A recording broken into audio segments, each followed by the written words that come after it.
This video is a 9.4 and 10.1 quiz review for Geometry Skinny. So let's review perimeter and area of a couple basic shapes. So for our rectangle, the perimeter is the distance around this figure. We can also call it twice the length plus twice the width. So the perimeter of this rectangle is 22. To find the area, we take the length times the width. So the area here is 24. If we add a unit like feet, remember that perimeter is a distance and area has two dimensions. That's why it's feet squared. For a triangle, the perimeter is the sum of all of the side lengths. So here it would be 5 plus 6, or 16. And if we had a unit, it would be something like feet.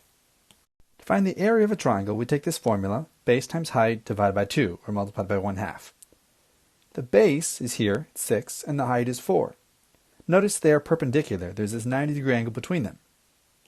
It is possible, with a right triangle, to have the height be one of the side lengths. And it's also possible that the height won't go right down the middle. It'll be skewed off to one side. So here we plug in 6 and 4, and we take half of 24, and our area is 12. And if our unit was feet, it would be feet squared. Number 3 from the previous activity asks you to draw and classify the polygon with the given vertices. If we plot v, w, and x, we can see we're looking at a triangle. If we tried to find the perimeter, though, we could count 6 on the bottom, but you can't really count the diagonals between v and x and w. So what we're going to do is we're going to create some right triangles and use the Pythagorean Theorem to figure out what the hypotenuse is for each of those. So I'll split that 6 into equal parts, 3 and 3, and I can also put a 3 here, and let's show you the Pythagorean Theorem on the side. So if a squared plus b squared is equal to c squared, well, c is going to be the hypotenuse. So if we get that all by itself, that's what we're trying to solve for, we can plug in for a and b, which turn out to both be 3 in both of these triangles. So this becomes the square root of 3 squared plus 3 squared is equal to c. Or in other words, the square root of 18 is equal to c. And it turns out there is a perfect square I can pull out of the radical, because if I turn 18 into 9 times 2, the square root of 9 is just 3. So 3 root 2 is the simplest form. If you had left it as a square root of 18, it's not wrong. Let's go back to my triangle, and the perimeter is going to be equal to 6 plus 3 root 2 plus 3 root 2.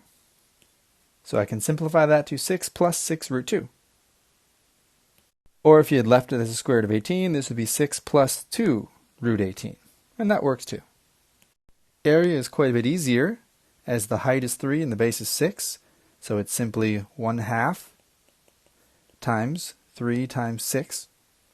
So the area is equal to 9 units squared. Number 5 is going to go off the graph, but that's all right.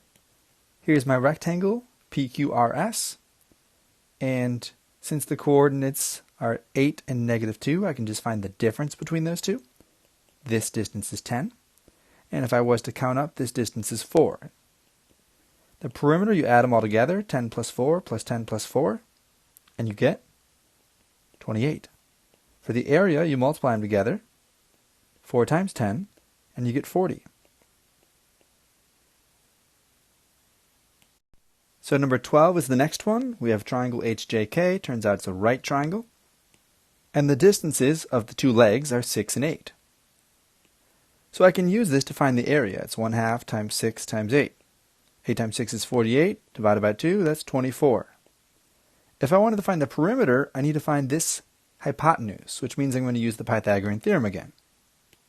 So in this formula, c is always the hypotenuse, so that's what I'm solving for. So if I plug the numbers in first this time, the process is the same, and then I can take the square root of that, but 36 plus 64, I can see that that's 100. So if I take the square root of 100, that gives me c. If you haven't figured out yet, it's 10. So I take 6 plus 8 plus 10, and that gives me 24 for the perimeter. In 10.1, we classify three-dimensional figures based on some of their properties. First of all, they're named by the shapes of their bases. So if it has a rectangle at the bottom or a triangle at the bottom, we change the name.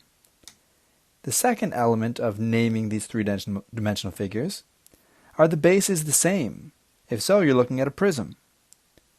Is there only one base? If so, you're looking at a pyramid. Then what about when you don't have edges, like cylinders or cones? Well, same idea. Cylinders have two bases, and cones only have one. At the top, they have a vertex. But notice, no edges. So from yesterday's activity, let's classify each figure. Number 2, there's no edges, and there's a vertex at the top and a base at the bottom, so we'll call that a cone. In number 3, we see a rectangle at the bottom, and there are two bases, so we'll call this a rectangular prism.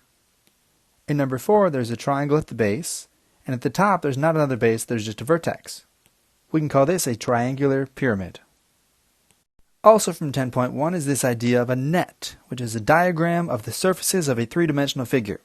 So for example, a rectangular pyramid unfolded might look like this, which is called a net. Then there's this vocabulary term, cross-section. So we have a triangular prism here, and if we took a slice out of the middle of it, where this plane crosses, that right there would be the cross-section. So let's do 8, 9, and 10 first.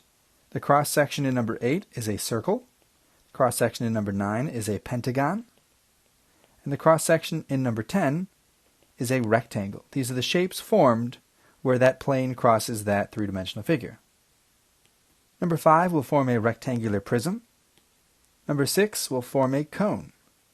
And number 7 will form a cube.